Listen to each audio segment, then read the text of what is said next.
bonjour et bienvenue dans ce nouvel épisode du Charabia Lecture.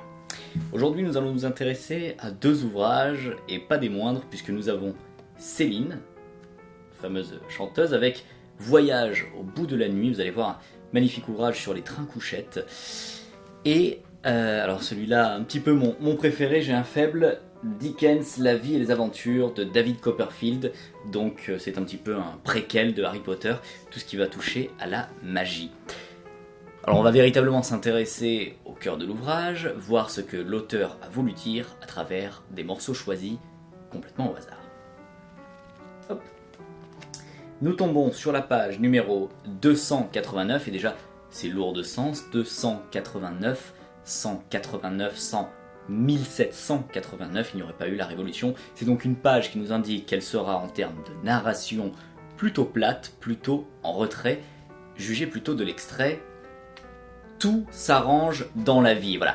C'est finalement ce que Céline essaye de nous dire dans son livre. Elle nous dit que tout s'arrange dans la vie, oui, mais 289, et donc un petit peu ambivalent. L'extrait suivant, lui, s'attardera sur la page 267, 267, 267, 267 ferait donc 267, 67 moins 2 ferait 65, 65 étant finalement l'âge de départ à la retraite voulu par le prochain quinquennat. Nous avons ici « Quand il l'avait tellement battu », quand il l'avait tellement battu. On a vu juste avant l'extrait compter pour du beurre. Que peut-on battre ?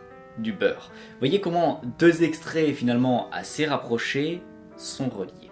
Le troisième extrait, et peut-être le plus important, se situe ici. Nous sommes à la page 421, comme le célèbre jeu de dés. Le 421, où je vous le rappelle, il suffit de faire 4 de 1 avec des dés à 6 faces. Dodécaèdre. À présent, il m'agace, il m'irrite, au possible, c'est maniaque. À présent, il m'agace, il m'irrite, au possible, c'est maniaque. Alors, à présent, ça veut dire qu'on parle maintenant.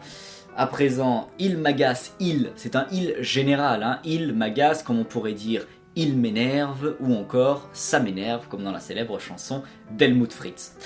Le prochain extrait, et je vous conseille d'ailleurs Voyage au bout de la nuit, hein, vous allez voir, les trains couchettes n'ont plus de secret pour vous. Regardez, oh, et vont tout à fait la lâche. Voilà, 9, 78, 2070, voilà les chiffres du code barre, ça en dit long.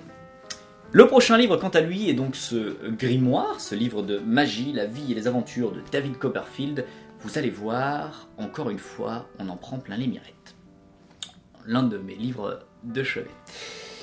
Je vais prendre un extrait, encore une fois, au hasard, et vous allez voir, c'est révélateur. Pas besoin de lire un livre dans son ancienne... Ah, pas besoin de lire un livre dans son entièreté, puisqu'il nous livre tous ses secrets, voyez-vous. Difficile à dire, mais facile à comprendre. 635. Pourquoi la page 635 est intéressante ? Je vais vous le dire, pas forcément avec la numérologie cette fois, mais véritablement avec l'extrait suivant. Est-ce vraisemblable ? Est-ce vraisemblable, nous demande l'auteur. Et c'est là véritablement où le livre prend une toute autre tournure. Est-ce vraisemblable ? En fait, il faut s'attendre jusqu'à 634 à une histoire qui s'installe sur ce magicien. Et puis, à 635, l'auteur nous dit « Est-ce vraisemblable ?» La réponse, certainement non, ce n'est pas vraisemblable. Et donc, tout ce qu'il y a après la page 635, finalement, est complètement différent de la page précédente. Là. Nous avons ensuite, comme extrait 805, donc un livre avec beaucoup de pages, n'est-ce pas ? « Oh, hélas, hélas !» s'écria la malheureuse Émilie. Effectivement, Émilie, il faut savoir que c'était Émilie Joly, héroïne de contes de fées musicales, qui dira « Oh, hélas, hélas !» puisqu'elle se rend compte qu'elle n'est absolument pas dans le bon ouvrage à cet endroit-là. C'est d'ailleurs assez rigolo puisque ça marquera véritablement l'envie finalement de Starmania et autres comptines pour enfants et comédies musicales de vraiment s'intégrer en France après ce livre de magie, puisque Émilie Joly se retrouve vraiment dans le mauvais livre. Voilà, et puis le troisième extrait, et vous l'aurez certainement deviné si comme moi vous avez lu ce livre, se situe visiblement vers la fin, puisque c'est à la page, ici il n'y a rien, c'est ça qui est incroyable dans ce livre. En fait il y a quelque chose, il faut simplement le passer à un briquet, c'est de l'encre sympathique, c'est un livre de magie, je vous le rappelle. La page 891, 8, 9, 1, 8, 9, 1, pourquoi 8 comme les huîtres, 9 comme un 9, 1, faim, 8, 9, j'ai encore faim, je mange les huîtres, je mange les œufs, j'ai encore faim. L'extrait qui a été choisi et qui s'impose finalement à nous, c'est Mademoiselle Dartle, dis-je, l'implorant pour l'amour du ciel, 3 petits points. Pour l'amour du ciel, qu'est-ce que ça veut dire? Ça fait référence à Au clair de la lune, mon amour de Dieu, prête-moi ta plume, je vais écrire des choses. Voilà, c'est véritablement un livre sur la magie, l'amour du ciel, l'amour des nuages, un livre qui mélange météorologie et magie, que je vous conseille tout particulièrement, il est sorti sous aucune édition, vous voyez, une couverture complètement en cuir jacquard comme ça qui est assez incroyable. Le club français du livre, 8 rue de la Paix, Paris 2e, je vous y conseille. Voilà, on se retrouve la semaine prochaine avec un extrait des Mémoires d'Outre-Tombe d'Amélie Nothomb. En attendant, je vous souhaite une bonne lecture, un bon confinement et à la semaine prochaine. Au revoir.